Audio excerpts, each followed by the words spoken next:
नमस्कार दोस्तों, आप सभी का स्वागत है हमारे अपने YouTube चैनल पर। दोस्तों, यूपीटीटी मनोविज्ञान की क्लास, मनोविज्ञान क्या है और मनोविज्ञान की परिभाषा हम लोग पढ़ेंगे। कल शिक्षा की क्लास हमने पढ़ी थी, उसमें कुछ ऐसे अभी जो है शिक्षा शास्त्री हैं जिनके अभी परिभाषाओं को हमको देखना है। उसके बाद हम मनोविज्ञान के बारे में जानकारी प्राप्त करेंगे। महत्वपूर्ण वीडियो होने वाली है।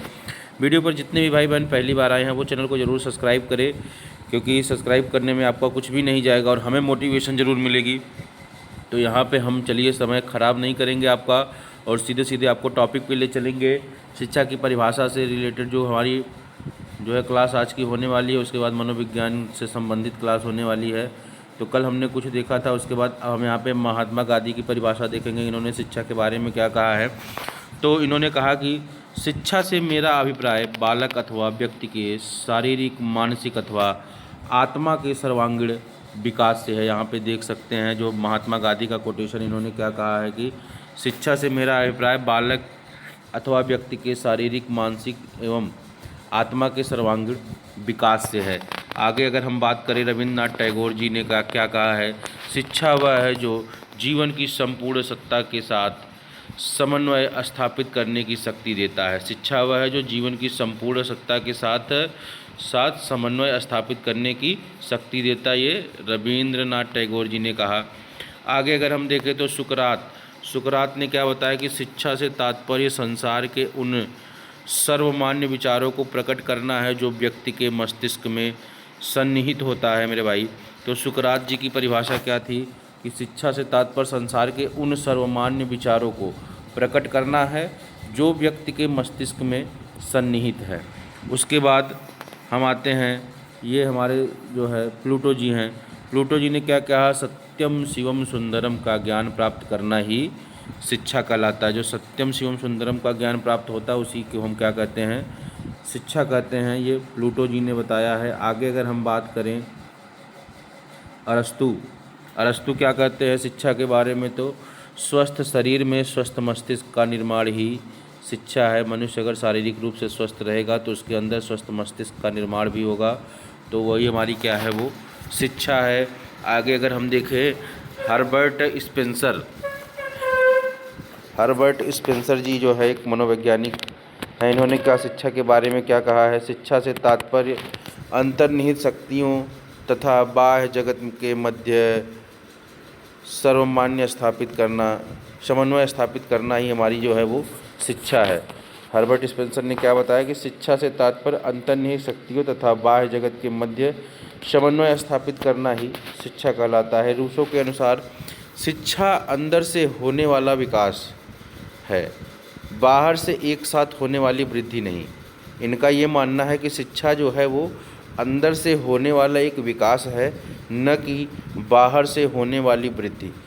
यह प्राकृतिक मूल प्रवृत्तियों के क्रियाशील होने से विकसित होता है, न कि बाह्य शक्तियों की प्रक्रिया के परिणाम स्वरूप। तो इनका ये मानना था कि जो शिक्षा है वो अंदर से विकास होता है, न कि बाहर से वृद्धि।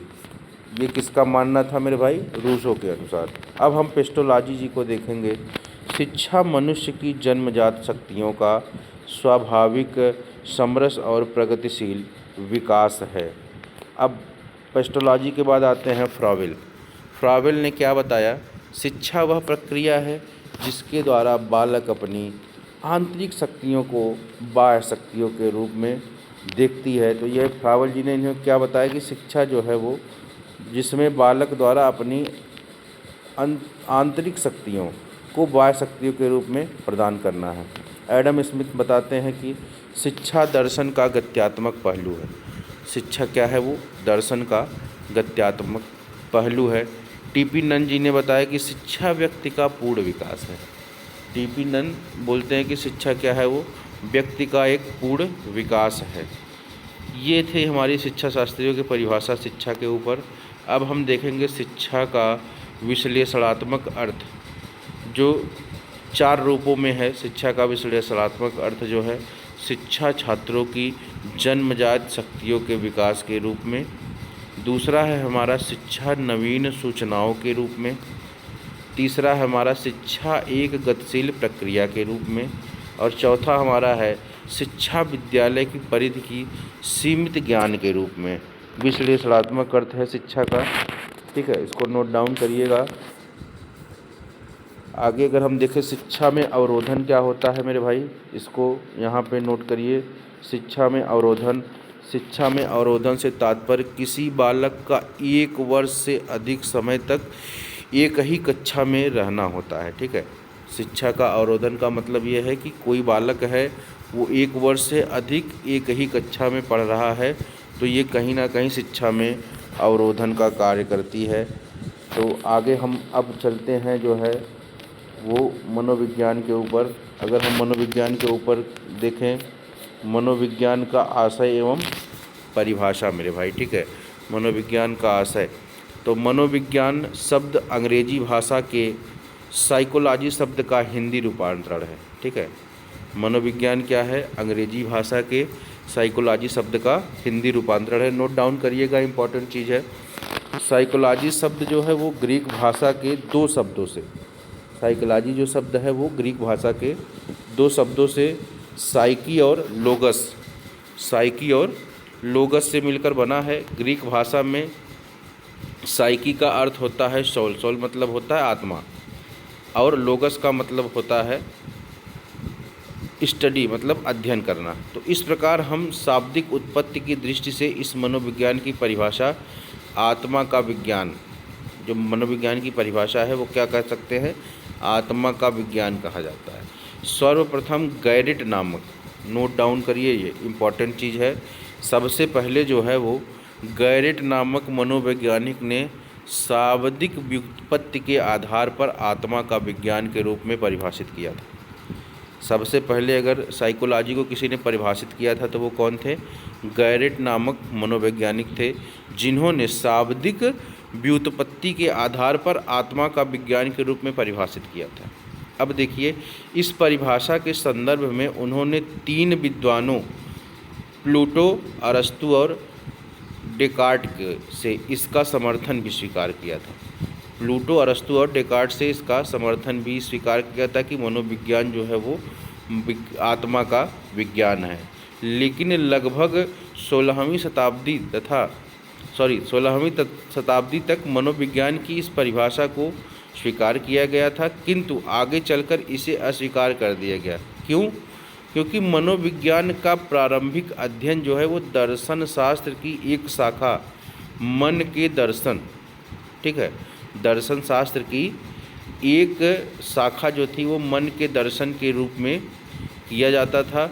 मनोविज्ञान की तुलना में दर्शन शास्त्र में आत्मा का अध्ययन व्यापक रूप में किया गया था, ठीक है। मनोविज्ञान में जो है वो तुलना में जो दर्शन शास्त्र में है उसमें आत्मा का अध्ययन जो है वो व्यापक रूप में किया गया था। इसलिए मनोविज्ञान के अध्ययन की विषय वस्तु के रूप में आत्मा को स्वीकार करना उचित नहीं था, क्योंकि जो यहाँ पे जैसे हमने जो बात किया कि जो मन का दर्शन के रूप में दर्शन शास्त्र में इसको देखा गया था, इसलिए वहाँ पे आत्मा का अध्ययन व्यापक रूप में किया गया दर्शन शास्त्र में।